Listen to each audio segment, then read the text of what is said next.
Cara, eu acho que essa é a dificuldade, né? A gente vê com o fato de que a Riot já disse que os desenvolvedores não querem que você tenha uma lista que vá ganhar pela exaustão. Ela quer que os decks controles possam ter uma forma de fechar os seus jogos para que as partidas não sejam muito estendidas.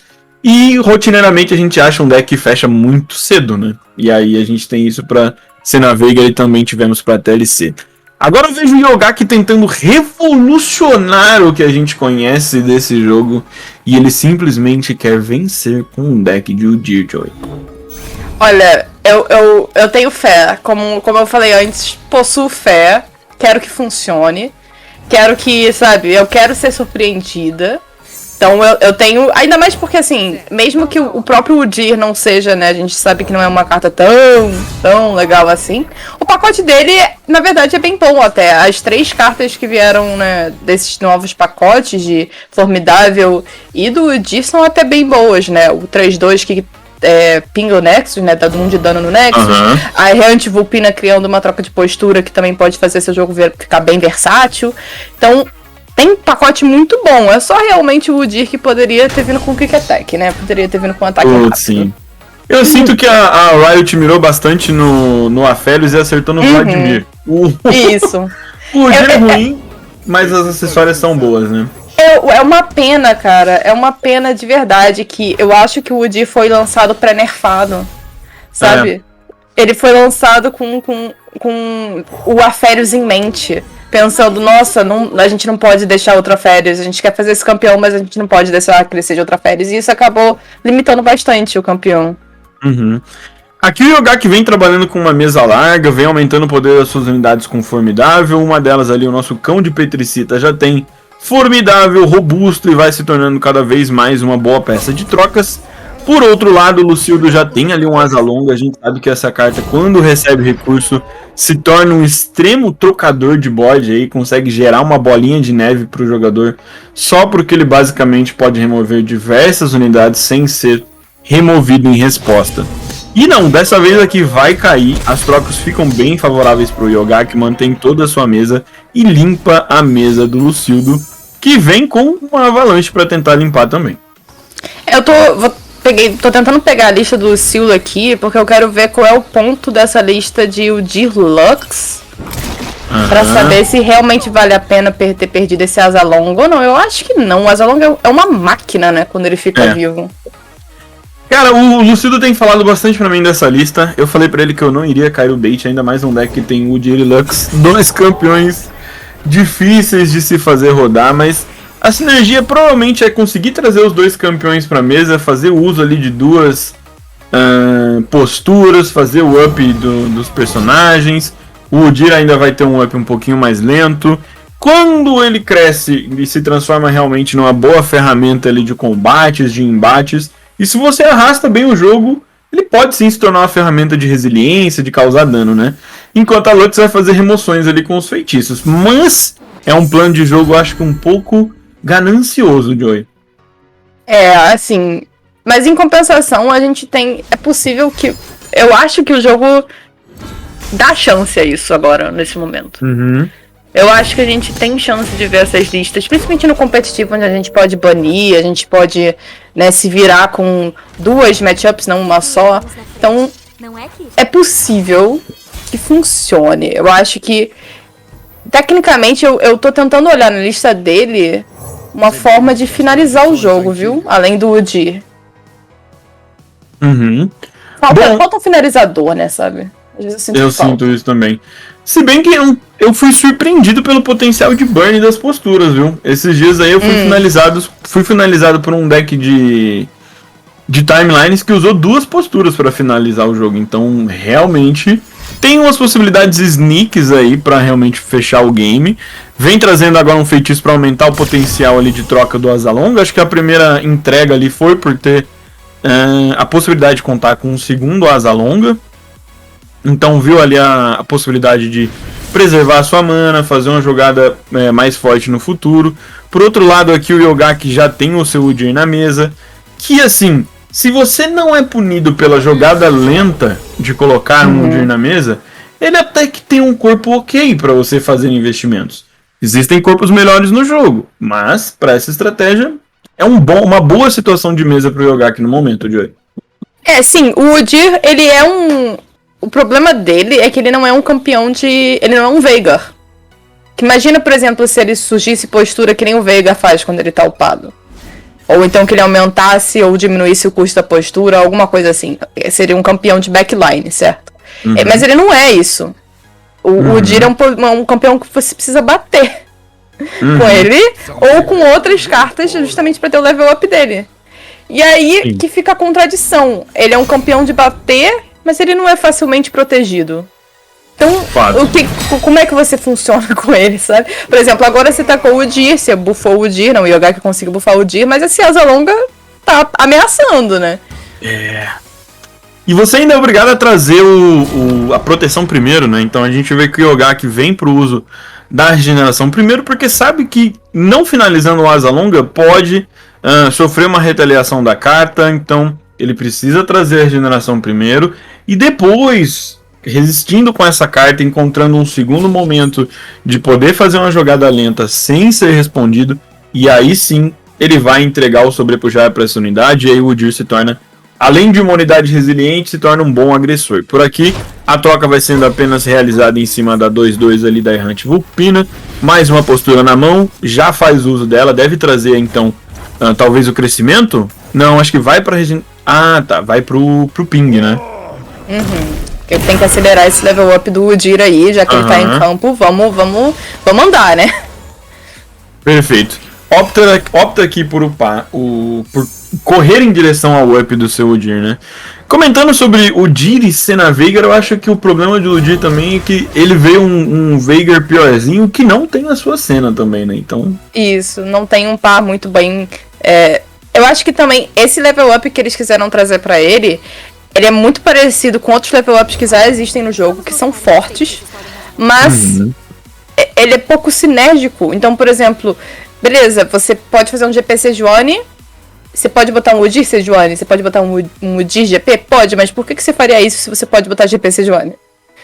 Sabe? Fica sempre em comparação. Ele trouxe um level up que é parecido com a condição de level up de outros campeões, mas em comparação com o par deles, ele é muito inferior. Então você fica meio, mas e agora? Eu acho que eles trouxeram simplesmente porque o Udyr é o pai da Sejuani. Não é confirmado isso, é brincadeira, rapaziada. Mas os dois personagens têm... Realmente eu acho que ficamos pela lore, sabe? A gente sabe que algumas decisões de design do jogo são feitas pela mecânica, alguns outros pela lore. E o personagem tem... Até alguns já foram feitos pelo visual, mas... Eu acho que a sinergia aí desse up fica apenas de fato pela lore, faz sentido dele ser próximo às condições de up dos Garras de Inverno, mas na gameplay eu concordo que não faz muito sentido, te coloca nessa situação de, às vezes eu tenho que proteger, mas eu tenho que também despender minha mana pra acelerar o up, e a gente vê o uso aqui de um Trollshank então, pra tentar fazer com que esse Udyr não seja removido, mas Yogaki não conta com outras ferramentas, nem mana disponível. E o Asa Longa o Lucildo tem buffs. E o feitiço, né, que o Udyr geraria, né, porque ele vai gerar o quê? Vai gerar postura? Ele gera postura. Pensa no Gnar. O Gnar gera um graveto, né? Que é bem superior a uma postura, né? As posturas não conseguiram trazer tanto valor quanto a gente gostaria. O Asa Longa tá gigantesco por aqui, né? Já tem... É o campeão do deck. Regeneração, tem Challenger, tem Formidável. Olha só, hein, tá fantástico. Aqui pro outro lado o Yogaki tem o seu Gorlif na mão, mas também não tomou tanto dano, né? Então é difícil de entender aqui pra onde que vai, né? O Gorlif pode se tornar uma ameaça, né? Pode ficar ali com bastante vida. Tendo Formidável ele pode bater bastante. Conta com algumas ferramentas aqui. Eu acho que se chegar na posição de fazer esse Gorlif grande e passar um sobrepujar pra ele, pode se transformar numa ferramenta boa pra fechar o jogo por aqui pro Yogaki. Sim, é bem possível, né? É uma das formas que a gente pode olhar pra uma lista, talvez a gente seja forçado a mudar nossa estratégia e procurar uma que realmente seria a única vencedora do jogo, né? Uma coisa que nós temos que pensar pra quando a gente tá dentro de uma partida difícil, um confronto incomum, precisa se pensar o que é necessário pra trazer a vitória. Eu tava lendo um artigo esses dias, falava sobre outros card games. E aí eu acho que um deles tinha uma mecânica que seria parecida que eu vou propor agora com o Gorliath. Imagina que você desse o Gorliath e você poderia, tipo, dar o Gorliath pro teu oponente e trocar a vida dele com a vida do Gorliath. Então você deixa o seu Gorliath com 1 de vida e passa pro teu oponente. E aí seu oponente fica com 1 de vida. Isso não seria um combo interessante? Isso é bem bacana mesmo. Eu acho que no Hearthstone a gente tinha a Alexstrasza, né? Que tinha a capacidade de interagir tanto com os seus pontos de vida ou com os pontos de vida do oponente. Se eu não me engano, ela tinha a capacidade de setar a vida para 10, eu acho. Então, é uma carta que está aí nesse sentido. Acho que se você pudesse setar para 1, pelo menos que você tivesse o tempo ali de resposta para fazer alguma coisa, né? Ah, com certeza. Sei não, gente. Ai, eu já tava vendo no Twitter, já viu, Joey? Mas vamos em frente. Gorliath feito. A gente tem então o Nexus com 10 de vida e o Gorliath com 17 e robusto. A gente sabe que isso também significa que a unidade tem 17 de ataque.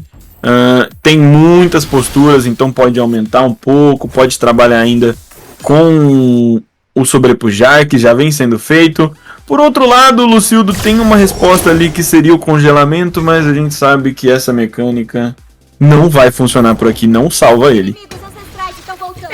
Esse é o grande problema do sobrepujar no momento atual. Eu até tava, tipo assim, por um bom tempo, eu joguei, né, eu já cheguei no diamante essa temporada, e o meu platina foi feito com metade com uma lista de Gnardarius e metade com a lista roubada, né, que é a Tristana, fadinhas e tal. Mas o Gnardarius, ele trabalha com sobrepujar, né? E o problema disso é que se você cai contra uma matchup dessa, por exemplo, Demacia e Freljord formidável, não tem o que você fazer, fi. Não tem, simplesmente não tem. Os bichos têm muita vida. Então esse é o grande problema do sobrepujar como finalizador. O Lucildo trabalhou aqui então com o sepultamento, né? Conseguiu dar um delay aí. E ele também tem um sobrepujar, tem mais uma postura, tem o uso de alguns visões aguçadas, sabe que seu oponente não vai ter aqui como responder além do que já tem com as posturas lentas por aqui, então pode tentar acertar um grande ataque de sobrepujar também. E vamos ver, tá aqui em quem consegue aplicar primeiro a sua grande unidade batendo com sobrepujar. Compra agora uma Guardiã Radiante, né? Então mais uma forma de tentar sobreviver um pouquinho mais. Essa carta sempre alonga algumas matchups, mas o jogo alongado parece um pouco melhor pro Yogak agora. Como você enxerga aqui esse finalzinho de partida, Joey? Olha, o Yogak acabou de comprar um golpe orquestrado que pode, assim, dependendo da mana que o Lucildo disponibilizar agora, pode acabar sendo a resposta pra ele não morrer nesse turno. Mas também seria muito difícil, eu acho, pra ele morrer esse turno, porque mesmo com esse asa longa, com o sobrepujar, ele não tá passando assim, no máximo 5? Tá passando ali no máximo 5, se ele for, né, pegar uma as seguidoras 2-2 ali do Yogak, não tá passando o suficiente ainda. Então talvez ainda tenha bastante jogo aí pela frente, porque apesar da situação complicada pra cima do Yogak aqui, com poucas cartas, poucos recursos, com 2 ameaças no campo do Lucildo, o próximo turno existe um Goliath surgindo de novo com sobrepujar, vindo do sepultamento, e o Asa Longa aqui tem... Esse que vai terminar esse jogo, não.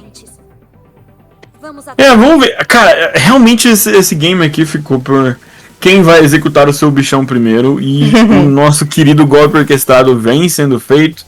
Provavelmente aqui não tem como responder o Lucildo. Já manda ali o nosso Rei Gótico lamentando. Veio uma visão aguçada, mas ainda assim, pelo cálculo ali, não vai ser o suficiente. E aí a gente... E a gente vai pra situação que o Gorliath volta no turno seguinte e ele vai acabar fazendo remoções e remoções, passando um pouquinho de dano. E a gente deve ter um fim lento, mas um fim provável aqui pro Lucildo.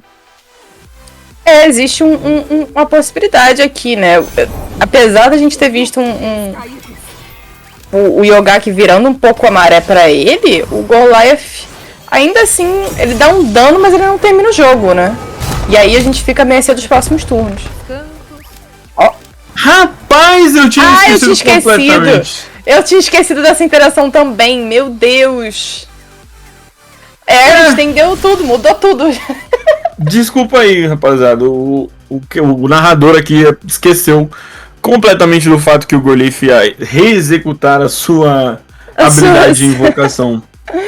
Nós dois esquecemos. Isso é outra coisa que também não é muito explorada. Você sabe aquela carta de Shurima? Que ela invoca uma Ozonias com todas as unidades que morreram no turno. Poxa, a gente não explorou isso, né? Cara, você ainda pode fazer aquela carta de Ilha das Sombras, que vai criar uma carta com uma cópia com 1 de vida ali. Então, pode fazer mais um... Nossa, tem muitas loucuras envolvendo o Gorlif, são bastante interessantes, né? E agora ele não é mais uma ameaça tão grande, ele é grande o suficiente para sobrepujar e remover algumas unidades do Lucildo, que vem trabalhando então exatamente para fazer com que essas unidades cresçam, entrega regeneração para essa Guardiã Radiante, que se transforma numa real combatente muito poderosa aqui. Tem uma carta ainda do Yogaki, então não pode simplesmente colocar os seus bloqueios sem estudar muito bem ou sem jogar em torno dessa carta, e que a gente que sabe que é uma carta que pode mudar o desempenho do combate aqui. Sim, com certeza. Acho que aqui o problema vai ser esse... A gente falou tanto, mas talvez o problema seja justamente esse do valor, né? O Lucildo com o Udyr em campo batendo acaba gerando posturas que podem acabar trazendo, né, o possível level up com os pings no Nexus. Tá trazendo um pouco mais de valor aqui do que o Yogaki, apesar do board do Yogaki tá um pouquinho superior. Opa! Isso. Vamos lá, Joy, tem chegada dele na mão, o nosso grande defensor, o Megazord de Demacia, está na mão aí do Yogaki, deve ser a jogada a ser feita. Tem uma unidade aqui com 5 de custo sendo invocada pro Lucildo. Excelente carta, o Dragão Furioso é muito bom, mas para enfrentar um Galio... Não, esse jogo tá... A gente não tá transparecendo tanto assim, mas esse jogo tá muito emocionante, viu, King? Muitas emoções aqui, trazendo a cada top deck, tá trazendo uma questão diferente aqui, olha lá.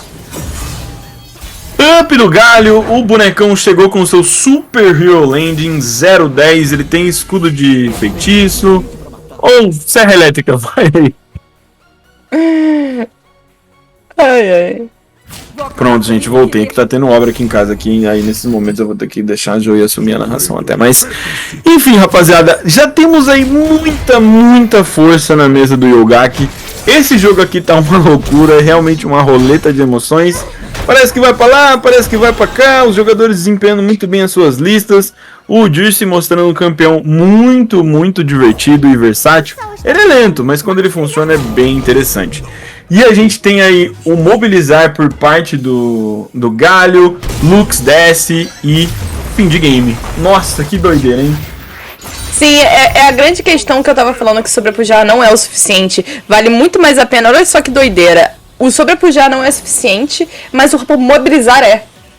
O mobilizar é. Então por isso que o Galio, ele chega, assim, um dos potenciais do Galio para novas listas, o pessoal que estiver tentando trabalhar com Galio, é você pegar aquela lista que não tinha um finalizador tão bom assim, você bota o Galio ali no final, se ela entra com se você a lista tá funcionando com a base de uma mesa, e ele consegue levar, certo? Ele consegue trazer o que você precisa ali no final, porque o level up dele é bem tranquilo quando você tem uma mesa larga.